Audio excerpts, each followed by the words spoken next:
ಮತ್ತೊಬ್ಬ ಘಟಾನುಘಟಿ ನಾಯಕ ರಮೇಶ್ ಜಾರಕಿಹೊಳಿ. ರಮೇಶ್ ಜಾರಕಿಹೊಳಿ ಗೋಕಾಕ್ನ ಶಾಸಕ. ಬೆಳಗಾವಿ ಅಂತ ಬಂದರೆ ಇವ್ರ ಕೈಯಲ್ಲಿ ಇರುತ್ತೆ. ಬೆಳಗಾವಿ ರಾಜಕಾರಣ ಅಂತ ಬಂದರೆ ರಮೇಶ್ ಜಾರಕಿಹೊಳಿ ಫ್ಯಾಮಿಲಿ ಕೈಯಲ್ಲಿದೆ ಅಂತ ಹೇಳ್ತಾರೆ. ರಮೇಶ್ ಜಾರಕಿಹೊಳಿ ಅವರು ಕೂಡ ಅಷ್ಟೇ. ಆ 17 ಜನ ಶಾಸಕರು ಎಲ್ಲರೂ ಒಟ್ಟಾಗಿ ಆಪರೇಷನ್ ಕಮಲಕ್ಕೆ ಬಲಿಯಾಗಿ ಒಳಗಾಗಿ ಬಂದ್ರಲ್ಲ, ಅದರ ರೂವಾರಿ ಇವರು. ಇವರ ನೇತೃತ್ವದಲ್ಲೇ 17 ಜನ ಇವ್ರನ್ನ ಸೇರಿಕೊಂಡು 17 ಜನ ಶಾಸಕರು ಬಂದಿತ್ತು BJPಗೆ. ಸೊ ಇವರಿಂದ ಏನೆಲ್ಲ ಆಯಿತು, ಇವರಿಂದ ಏನೆಲ್ಲ ಸಮಸ್ಯೆ ಆಯಿತು BJPಗೆ ಅನ್ನೋದನ್ನು ಏನು ಹೊಸದಾಗಿ ಹೇಳಬೇಕಾಗಿಲ್ಲ. ಮಂತ್ರಿ ಆಗಿದ್ದಾಗ ರಾಜೀನಾಮೆ ನೀಡಿದ್ರು ರಮೇಶ್ ಜಾರಕಿಹೊಳಿ. ಕಾರಣ ಏನು ಗೊತ್ತಲ್ಲ ನಿಮಗೆ, CD ಒಂದು ಹೊರಗಡೆ ಬಂದಿತ್ತು ಇವರದ್ದು. ಸೊ ಆ ಪ್ರಕರಣಕ್ಕೆ ಸಂಬಂಧಪಟ್ಟಂತೆ BJPಗೆ ಎಷ್ಟು ಅವಮಾನ ಆಯಿತು ಅಂತ ಅಂದರೆ, BJP ಸರ್ಕಾರ ಇದೆ ಆ ಸಂದರ್ಭದಲ್ಲಿ, ಒಬ್ಬ ಸಚಿವರ CD ಹೊರಗಡೆ ಬರುತ್ತೆ, ಒಂದು ವಿಡಿಯೋ ಹೊರಗಡೆ ಬರುತ್ತೆ, ಅದಾದ ನಂತರ ರಾಮಾಯಣ ಆಗುತ್ತೆ.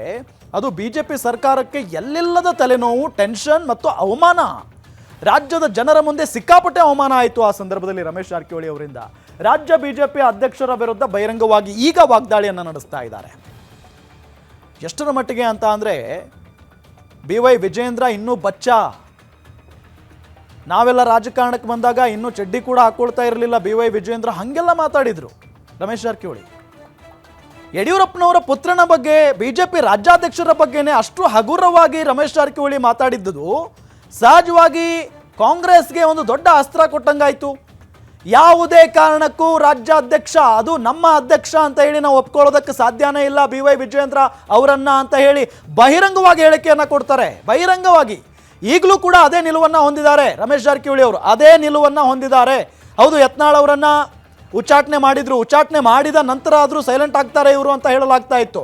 ನೋ, ಅವರ ನಿಲುವು ಈಗಲೂ ಕೂಡ ಸ್ಪಷ್ಟ. ನಾವು ಈಗಲೂ ಕೂಡ ಒಪ್ಕೊಳ್ಳೋದಿಲ್ಲ, ರಾಜ್ಯಾಧ್ಯಕ್ಷರ ಬದಲಾವಣೆ ಆಗಲೇಬೇಕು ಅನ್ನೋ ನಿಟ್ಟಿನಲ್ಲಿ ಕೂತಿದ್ದಾರೆ ರಮೇಶ್ ಜಾರಕಿಹೊಳಿ ಅವರು. ಇದು ಕೂಡ ದೊಡ್ಡ ಮಟ್ಟದ ಒಂದು ಮುಜುಗರ BJP ಪಕ್ಷಕ್ಕೆ. ಆದರೆ BJP ಅವರನ್ನು ಏನೂ ಮಾಡೋಕ್ಕಾಗ್ತಾ ಇಲ್ಲ, BJP ಹೈಕಮಾಂಡ್ ಕೂಡ ಏನೂ ಮಾಡೋಕ್ಕಾಗ್ತಾ ಇಲ್ಲ.